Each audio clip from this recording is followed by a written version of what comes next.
Ndagusuhuje mukunzi wacu ari nako nanagushimira wowe wahisemo gukurikira amakuru ndetse n'ibiganiro tugenda dutambutsa hano kuri KN Radio, ishakiro rukumbi ry'amakuru yizeye mu Rwanda ndetse no hanze y'igihugu cy'u Rwanda.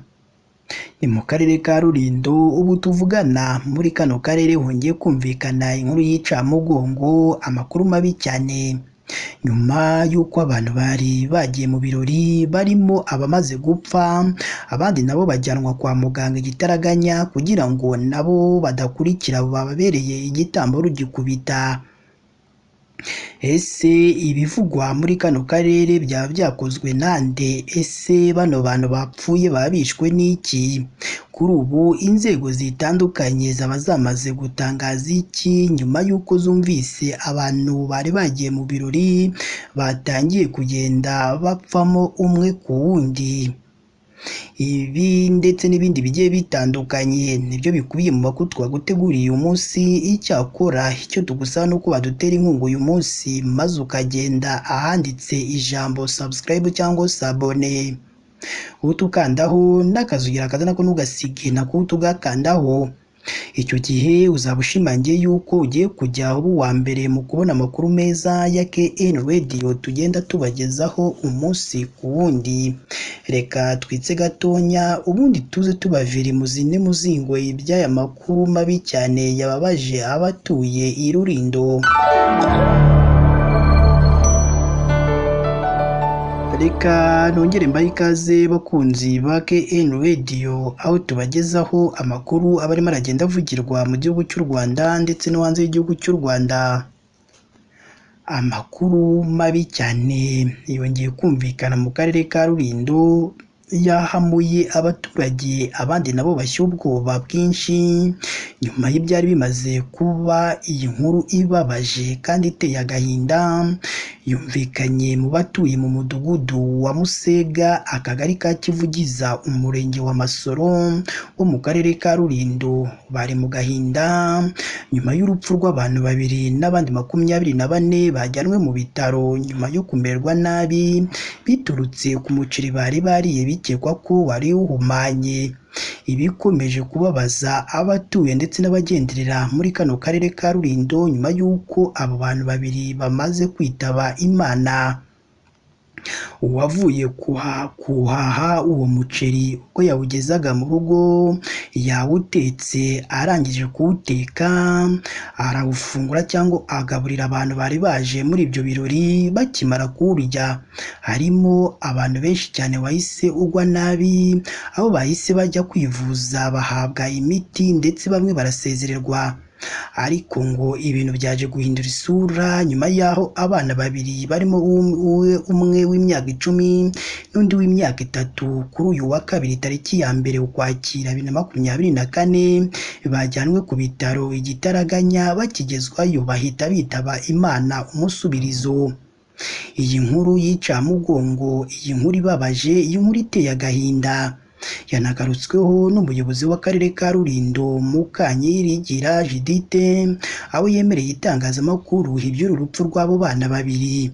Ubwo yasubizaga itangazamakuru mu magambo ye yagize ati: uwa mbere yapfuye mu ijoro rishyira kuri uyu wa gatatu, undi nawe yapfuye bari hafi kumugeza kwa muganga. Ntituramenya icyabishe nubwo hari abakekwa ko byaba byatewe n'umuceri bariye. Ntabwo twakwemeza ko ari byo, na cyane ko hari ibizamini byafashwe bikajyanwa gukorerwa isuzuma muri laboratwari y'igihugu. Turacyategereje ibisubizo bizatangwa n'inzego zibishinzwe. Uyu meya Mukanyirigira akangurira abaturage ko mu gihe hari ugize ikibazo cyangwa ikimenyetso kidasanzwe ku buzima bwe aba akwiye kwihutira kwegera inzego z'ubuzima kugira ngo asuzumwe anakurikiranirwe hafi hakiri kare. Aha ubwo uyu meya yasubizaga itangazamakuru yagize ati: inzego z'ubuzima zegereye abaturage ku rwego rw'umudugudu mu nshingano nyamukuru z'ibanze ni ukubungabunga ubuzima bwabo, ndetse kandi natwe nk'ubuyobozi tuba dufite inshingano zo kunganirana nazo. Ni byiza ko ubonye ikidasanzwe ku buzima bwe yajya yihutira kubimenyesha izo nzego zose kugira ngo zikumire ingaruka zabaho amazi atararenga inkombe. Kugeza mu masaha ya nimugoroba wo kuri uyu wa gatatu tariki ya 2 Ukwakira 2024, imirambo y'abo bana bombi yari ikiri mu buruhukiro bw'ibitaro bya Rutongo byo muri ako karere ka Rulindo. Naho nyiriduka abo baturage bahahiyemo uwo muceri utungwa agatoki kuba intandaro yo kubagwa nabi, akaba ari gukorwaho iperereza kugira ngo kuko bamenye niba izo pfu z'abo bana ari we uzihisha inyuma, cyangwa abo bajyanwe kwa muganga igitaraganya ari we ubyihisha inyuma. Amakuru kandi avuga ko kuva ku cyumweru buri wese mu bagiye bawuryaho baguwe nabi, hakaba abagiye kwa muganga bagahabwa imiti. Mu bagezeyo bose uko ari 24 babarirwa mu ngo 7 zo muri kano gace barasezerewe, bose barataha. Gusa bakimara kumva ko abo bana babiri bapfuye kandi nabo barariye kuri uwo muceri, bano bari basigaye nabo bahiye ubwoba, batangira gushya ubwoba nyuma y'uko nabo batangiye kuvuga ko nabo bashobora gupfa bitewe n'ibyo abo bana nabo byari bimaze kubabaho. Iyi ni KN Radio, ishakira urukumbi ry'amakuru yizewe mu Rwanda ndetse no hanze y'igihugu cy'u Rwanda. Iyi ni inkuru yo mu karere ka Rulindo, nyuma y'uko abantu babiri bamaze kwicwa n'umuceri. Benshi mu batuye aka karere bagira ubwoba bitewe n'iyo nkuru mbi cyane yumvikanye mu karere kabo.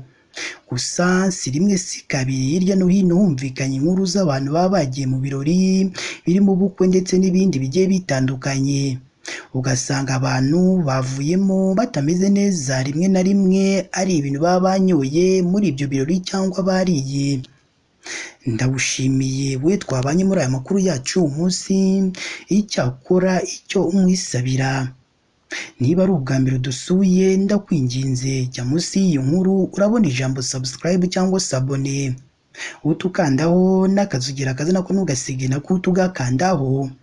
Icyo gihe uzaba ushimangiye yuko ugiye kujya uba uwa mbere mu kubona amakuru meza ya KN Radio tugenda tubagezaho umunsi ku wundi. Si ibyo gusa kandi ugomba no kujya hatangirwa ibitekerezo, ukaduha igitekerezo cyawe, haba ari igishima ibyo dukora ndetse n'ikitugira inama y'ibyo twazahinduramo mu makuru tugenda tubagezaho hano kuri KN Radio.